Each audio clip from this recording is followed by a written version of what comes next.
हम सभी ने कभी ना कभी इलेक्शंस में पार्टिसिपेट किया है, चाहे वो इलेक्शंस हो अपने गांव के सरपंच के, या फिर निगम पार्षद के, या फिर म्यूनिसिपैलिटीज के इलेक्शन, या फिर हमने एमएलए और एमपीज के इलेक्शन में भी पार्टिसिपेट किया है। तो एमपीज जो सिर्फ लोकसभा के हैं, सिर्फ उनके इलेक्शन में हमने पार्टिसिपेट किया होगा।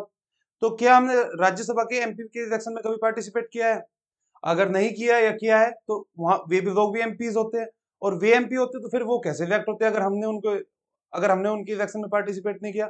और क्योंकि इंडिया एक डायरेक्ट डेमोक्रेसी है, डायरेक्ट डेमोक्रेसी मतलब गवर्नमेंट क्या है, किसके द्वारा इलेक्ट होगी? पीपल्स के द्वारा। तो हमारे हाउसेस के मेंबर्स क्या है? डायरेक्टली पीपल्स के द्वारा होने चाहिए। तो अब हम एक चीज और बात करते हैं एक चीज के बारे में, कि हमारे जो राज्यसभा के मेंबर्स होते हैं वो इनडायरेक्टली इलेक्टेड होते हैं by the people of India. तो हमने पार्टिसिपेट किया नहीं, तो हमारे द्वारा इनडायरेक्टली इलेक्टेड कैसे होंगे? तो देखते हैं आज इस टॉपिक के बारे में हम जानने की कोशिश करते हैं। मैं आकाश चौधरी फ्रॉम प्रज्ञान आईएएस। तो लेट मी स्टार्ट। अभी क्या है, ये टॉपिक डिबेट में क्यों आया? क्योंकि हिमाचल प्रदेश में राज्यसभा की कुछ सीट इलेक्ट होनी थी, कुछ सीट चुन के जानी थी।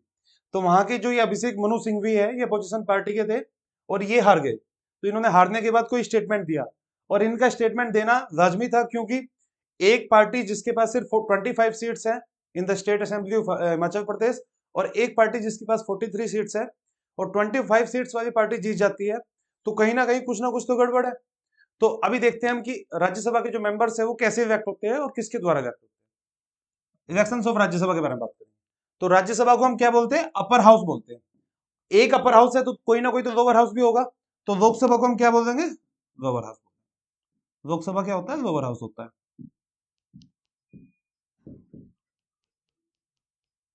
ठीक है।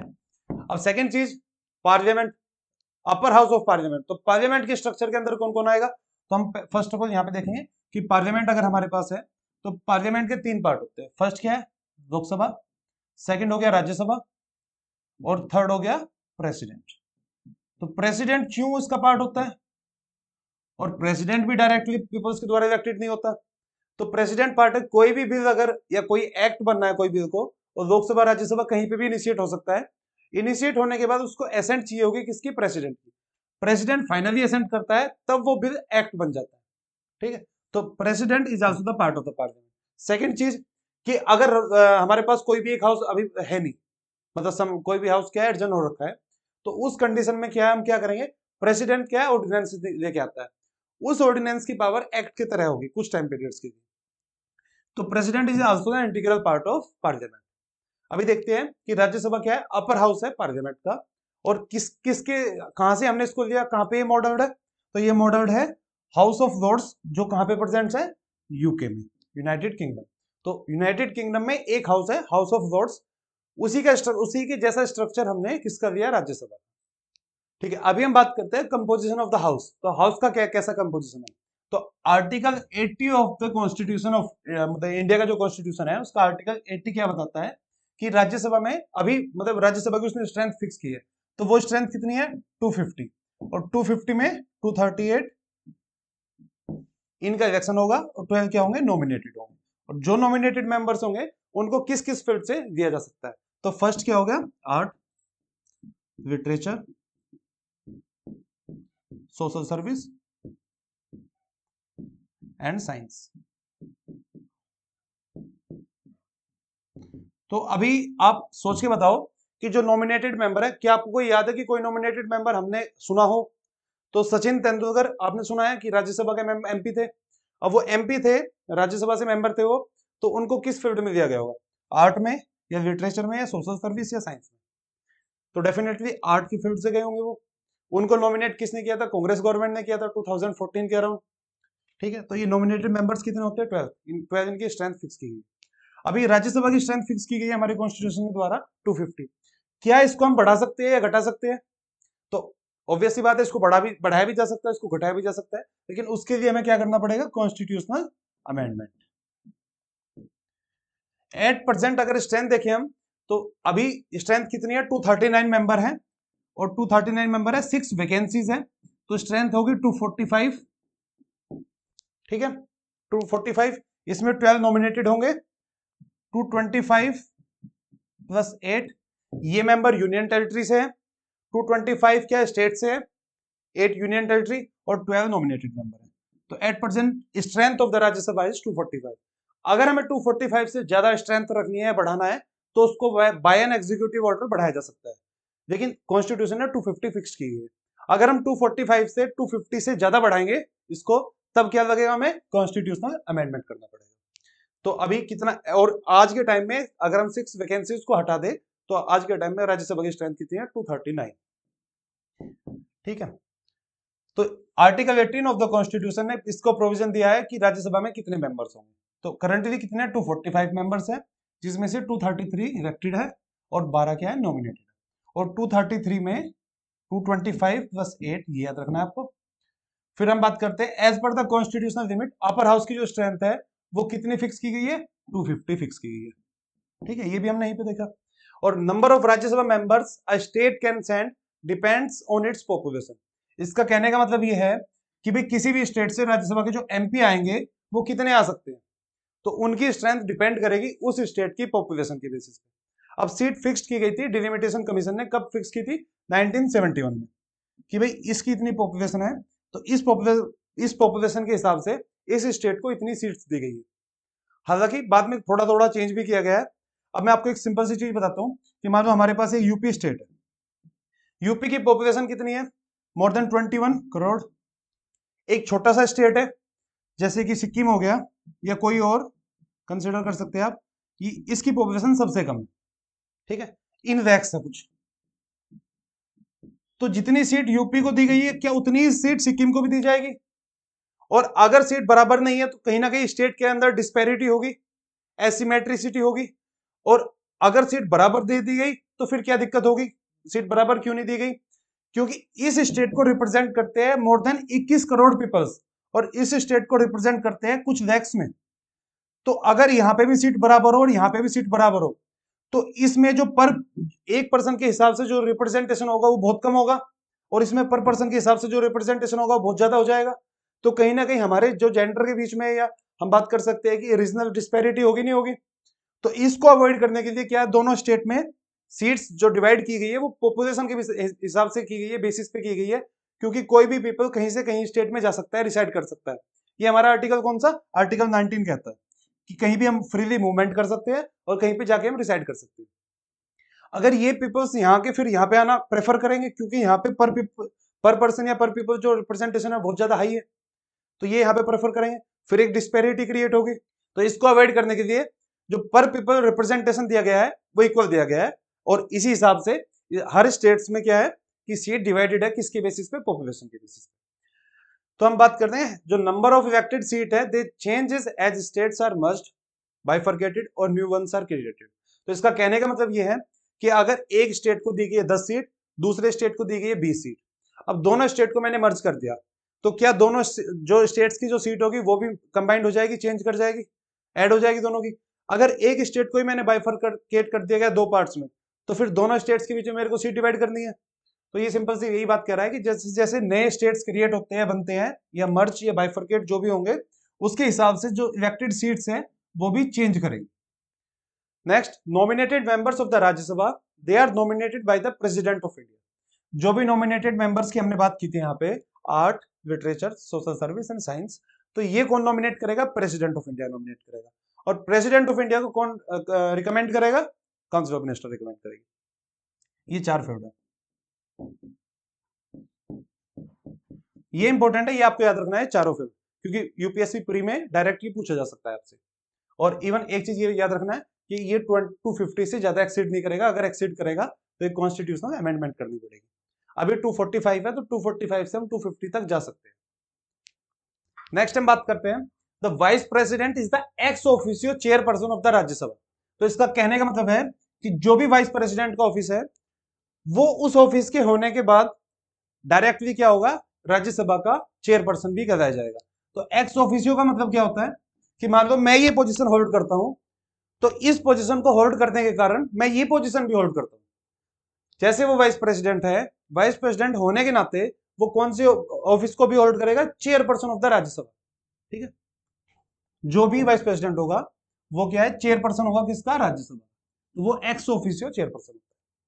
Deputy chairman who is elected from amongst the house members. एक हमारे पास क्या होता है, डिप्टी चेयरमैन होता है, हमारे पास स्पीकर भी होता है, डिप्टी स्पीकर होता है, चेयरमैन है, फिर डिप्टी चेयरमैन। तो ये आर्टिकल 89, 93 ये सब याद रखना, इनमें इनकी क्वालिफिकेशन स्पेसिफिकेशन गिवन है और इनका इलेक्शन प्रोसीजर भी गिवन।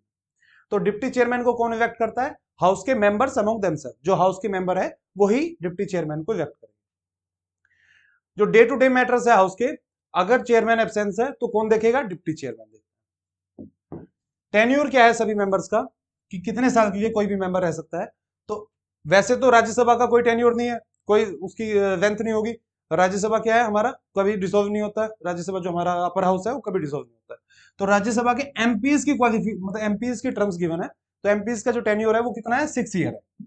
अगर इसी क्वेश्चन में आपसे पूछा जाए कि राज्यसभा का क्या टेन्योर है, तो राज्यसभा का कोई टेन्योर नहीं है, वो अनलिमिटेड है, एक तरीके से चलता जाएगा। लेकिन राज्यसभा के जो मेंबर्स है उनका टेन्योर 6 ईयर्स का है। और इलेक्शन क्या है, 1/3 सीट्स पे सभी 2 साल में होंगे।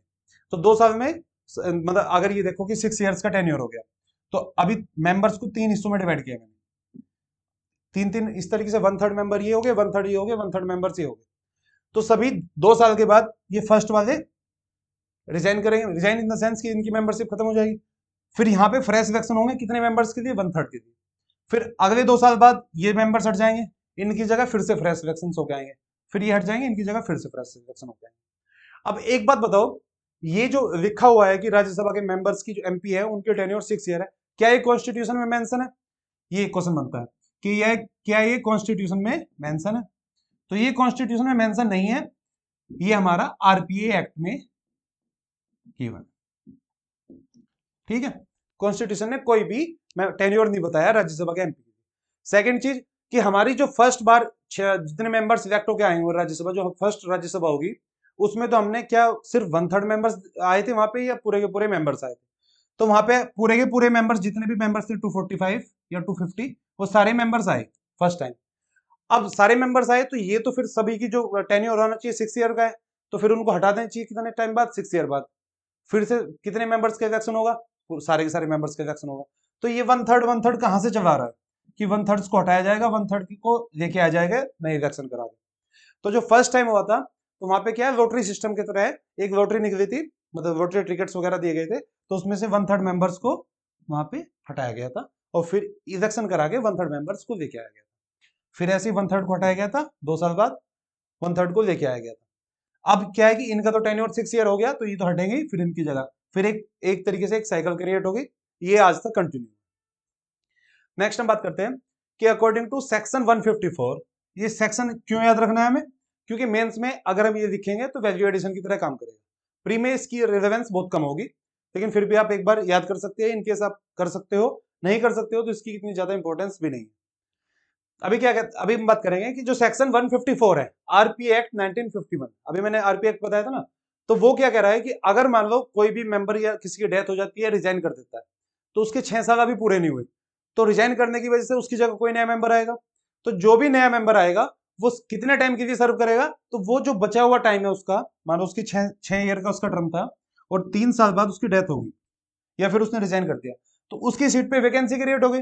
अब इस वैकेंसी के लिए जो नया मेंबर आएगा, तो वो कितने टाइम के लिए सर्व करेगा, तो वो जो इसका टाइम बचा हुआ है, इसका कितना बचा हुआ है, 3 ईयर बचा हुआ है, तो वो सिर्फ 3 साल के लिए सर्व करेगा, उसकी जो टर्म होगी वो 6 साल की नहीं होगी। नेक्स्ट हम बात करते हैं परमानेंट हाउस। अभी हमने बात की राज्यसभा के बारे में, इतनी बातें की, तो राज्यसभा हमने लिया कहां से एज हाउस, तो राज्यसभा हाउस क्या है, किसका, ब्रिटेन का था, यूके का। अब राज्यसभा के मेंबर्स का इलेक्शन भी होता है। इलेक्शन हमने किस देश से लिया, किस कॉन्स्टिट्यूशन से, किस देश के कॉन्स्टिट्यूशन से हमने इलेक्शन प्रोसीजर एडॉप्ट किया है, तो ये साउथ अफ्रीका के कॉन्स्टिट्यूशन से हमने राज्यसभा के जो मेंबर्स हैं उनका इलेक्शन एडॉप्ट किया, ठीक है। तो ये कह रहा है कि राज्यसभा मीट्स इन कंटिन्यूअस सेशन, लगातार मिलता रहता है, मीट करेगा, और लोकसभा की तरह नहीं है जिसको डिसॉल्व भी किया जा सकता है।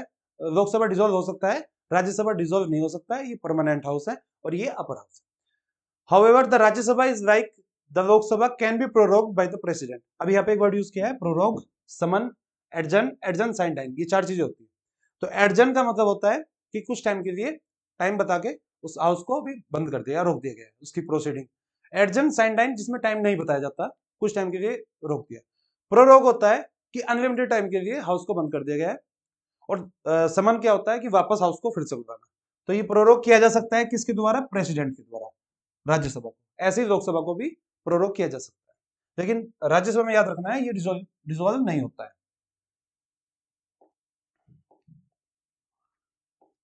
अब हम बात करेंगे प्रोसेस ऑफ इलेक्शन। तो इलेक्शन हमने जो मेंबर्स की, राज्यसभा के मेंबर्स का जो इलेक्शन होता है वो हमने किस देश के कॉन्स्टिट्यूशन से अडॉप्ट किया है? साउथ अफ्रीका से। तो राज्यसभा के मेंबर्स क्या है? इलेक्ट किया जाते हैं इनडायरेक्टली बाय द पीपल, लोगों के द्वारा ही चुने जाते हैं, लेकिन इनडायरेक्टली। इनडायरेक्टली क्यों? क्योंकि मैंने तो कभी वोटिंग नहीं किया एमपीस ऑफ राज्यसभा के लिए, और most of the peoples among you, आपने भी वोटिंग नहीं किया होगा। तो जब आपने वोटिंग नहीं किया और आपके द्वारा ही इलेक्टेड है, तो कहीं ना कहीं ये इनडायरेक्टली इलेक्टेड है, डायरेक्टली नहीं है।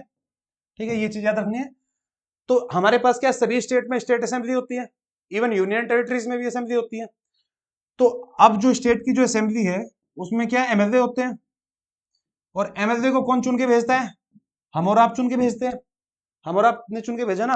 अब ये एमएलए अमंग देम ये वोटिंग करेंगे किसके लिए? राज्यसभा के एमपीज के लिए। और सभी स्टेट का जो कोटा है फिक्स्ड है। वो किस शेड्यूल में है? हमारा जो शेड्यूल 4 है, शेड्यूल 4 ऑफ आवर कॉन्स्टिट्यूशन, उसमें गिवन है कि इस स्टेट को इतनी सीट्स है। अब एक स्टेट को सीट्स है, मान लो कितनी भी सीट्स अब चुन के जानी है यूपीए की कहीं से भी, तो वहां के जो एमएलए है वो उनको चुन के भेजेंगे, वो इलेक्ट करेंगे। इनको हमने इलेक्ट किया है, ठीक है। तो कहीं ना कहीं इनडायरेक्टली हमने ही राज्यसभा के एमपीज को भी भेजा है।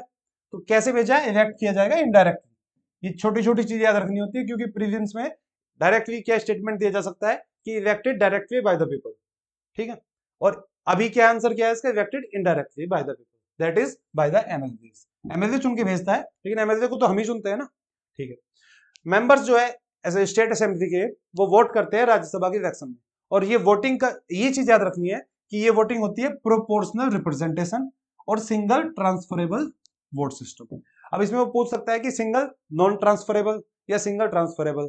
तो वोटिंग क्या है? ऐसे ट्रांसफर की जाती है मेंबर्स की। मैंने वोटिंग किया, अभी हमने जो प्रेसिडेंट का एक टॉपिक पढ़ा था, हमने उसमें अच्छे से देखा था कि सिंगल ट्रांसफरेबल वोट का मतलब क्या होता है, सिंगल नॉन ट्रांसफरेबल वोट का क्या मतलब होता है। सेकेंड हम बात करेंगे प्रोपोर्शनल रिप्रेजेंटेशन का भी क्या मतलब होता है, ये भी हमने उस टॉपिक में बात कर चुके हैं। और जो नेक्स्ट पार्लियामेंट का जो चैप्टर होगा उसमें भी डिटेल में इस चीज को डिस्कस करेंगे। मैं डायरेक्टली बता दूं कि सारे जो मेंबर्स होते हैं उनको वोटिंग का कुछ कोटा गिवन होता है, उसके हिसाब से सभी की वैल्यू इक्वल होती है। और वो क्या है, वो सभी को बराबर में प्रोपोर्शन में दे सकता है। मान लो कोई भी सीट्स गिवन है किसी भी पार्टी की, किसी पार्टी की 25 सीट है, किसी की 75 सीट है, तो प्रोपोर्शनल रिप्रेजेंटेशन में क्या है कि इस पार्टी के जो मेंबर्स का रेशियो है 1:3 होना चाहिए, ठीक है। जो भी हमारे एमपी है राज्यसभा में जाएंगे तो इस तरीके से प्रोपोर्शनल में हो गया। अभी ये पढ़ा है ना डायरेक्टली प्रोपोर्शनल या इनडायरेक्टली या डायरेक्ट इनवर्स रिलेशनशिप, ये मैथ्स में पढ़ा होगा आपने। तो ये वही चीज है प्रोपोर्शनल वाली, कि एक प्रोपोर्शन में, एक अनुपात में डिवाइडेड होंगे। To win a Rajya Sabha seat a candidate should get a required number of votes. कितनी वोट्स चाहिए मेंबर्स को? कि मान लो इस स्टेट में कितनी वोट्स हैं, टोटल वोट्स आ गई, टोटल वोट्स आ गई किसी भी स्टेट्स की। और कितने मेंबर चुन के जाने हैं? टोटल मेंबर, कितने मेंबर? +1 और +1। तो ये फॉर्मूला होता है, किसी भी मेंबर्स को अगर राज्यसभा की सीट जीतनी है तो उसको इतनी वोट्स चाहिए, total votes divided by total members +1 और प्लस आखिरी में 1। तो इतनी सीट्स उसको चाहिए तो वो राज्यसभा का एमपी बन जाएगा, अगर किसी को इतनी सीट लगती है। ठीक है, नेक्स्ट देखते हैं। ठीक है, तो आज हमने पढ़ा किया राज्यसभा के इलेक्शन का प्रोसीजर पढ़ा। राज्यसभा में जो इलेक्शन का प्रोसीजर है वो हमने किस कॉन्स्टिट्यूशन से अडॉप्ट किया। सेकंड चीज हम बात करेंगे कि राज्यसभा के मेंबर्स की जो इंपॉर्टेंस है, राज्यसभा हमारे पास ऐसा हाउस एग्जिस्ट करता है तो उसका क्या रेलेवेंस है।